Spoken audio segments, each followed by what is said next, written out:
বান্দা বলে ইয়া রব আমি এতদিন এইটা চেয়েছি ওইটা চেয়েছি ওইটা চেয়েছি, কখনো পালসারের স্বপ্ন দেখছি, কখনো আইফোনের স্বপ্ন দেখছি, কখনো বিদেশ যাওয়ার স্বপ্ন লালন করেছি, কখনো বড় ব্যবসায়ী হওয়ার স্বপ্ন দেখেছি।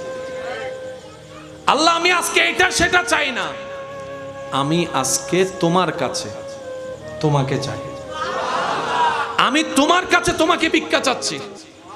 কারণ আমি বুঝেছি আমার রব যদি আমার হয়, আমার স্রষ্টা যদি আমার হয়, স্রষ্টার সৃষ্টি জগৎ আমার হতে বাধ্য হয়ে যাবে। আল্লাহ আমাদের সবাইকে একটু বুঝার তৌফিক দান করুন। কারো কাছে যদি কারো কিছু পাওনা থাকে, ইগু অহংকার রাগ সব মাটির নিচে দাফন করে আজকে এই মাহফিল শেষ করে যাওয়ার আগে আগে নিয়ত করে নেন, আমি তাকে সামর্থ্য থাকলে দিয়ে দিব ইনশাআল্লাহ। যদি আমার কাছে সামর্থ্য না থাকে তাকে দেখে বলবেন, বলেন না, সামর্থ্য যদি না থাকে একটা সোলাতে চলে আসবেন, একটা পরামর্শ নিয়ে আপনারা কম্প্রোমাইজে চলে আসবেন, ভাই আমি পারতেছি না আমাকে মাফ কর, হাসরের ময়দানে দাবি রাখিস না। পারবেন ইনশাল্লাহ? পারবেন ইনশাল্লাহ? আপনার জায়গাকে হাজার গুণ বাড়াই দেওয়ার মালিককে। আর এখানে আমরা যারা জায়গা আছি, এখন যে জায়গায় বসে আছি, এই জায়গার মালিক কেউ না, মালিক আল্লাহ। আমরা সবাই বারাটিয়া, আমরা সবাই কি জোরে বলেন কি? সেজন্য প্রত্যেকটা দলিলের পিছনে লেখা আছে সরকার চাহিবা মাত্র, সরকার চাহিবা মাত্র দিতে।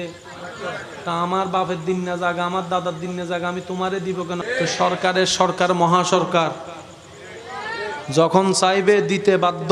তা আমরা বলবো আল্লাহ আমি কিনেছি আমার টাকা দিয়ে। রব বলে যে টাকা দিয়ে তুই কিনছো সে টাকার যে পরিশ্রম, ওই পরিশ্রমের জন্য যে হাত পা শরীর, তোর চোখটা আমার দেওয়া, তোর হাতটা আমার দেওয়া, সুবহানাল্লাহ, তোর পাটা আমার দেওয়া, তোর ব্রেনটাও আমার দেওয়া, তোর সব কিছু তো আমার দেওয়া, যেটা দিয়ে তুই টাকা কামাইছস ওই টাকাটাও তো, শক্তিটাও আমার দেওয়া, জায়গাটাও তো আমার। আর আমি যদি জায়গাটা না বানাইতাম তুই কি কিনতি?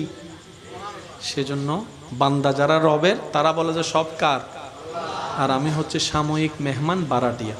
আল্লাহ আমাদেরকে এই বুঝ নিয়ে চলার তৌফিক দান করুন। আল্লাহ আমারা বানাইছে শুধু একটাই কারণে, আমি যেন আল্লাহকে খুশি করে কবরে যেতে পারি। এতটুকু কি বুঝতে পারছি আমরা? তাহলে আমরা যাই করব, নামাজ রোজা হজ জাকাত মা বাবা সেবা বউকে মহব্বত স্বামীকে মহব্বত কেন করব? আল্লাহকে খুশি করার জন্য।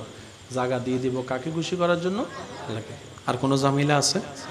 ইন্নাস সালাতা তানহা আনিল ফাহশাই ওয়াল মুনকার। আমরা যদি আমাদের জীবনকে কোরআন সুন্নাহর আলোকে যত সাজাতে পারবো, দেখবেন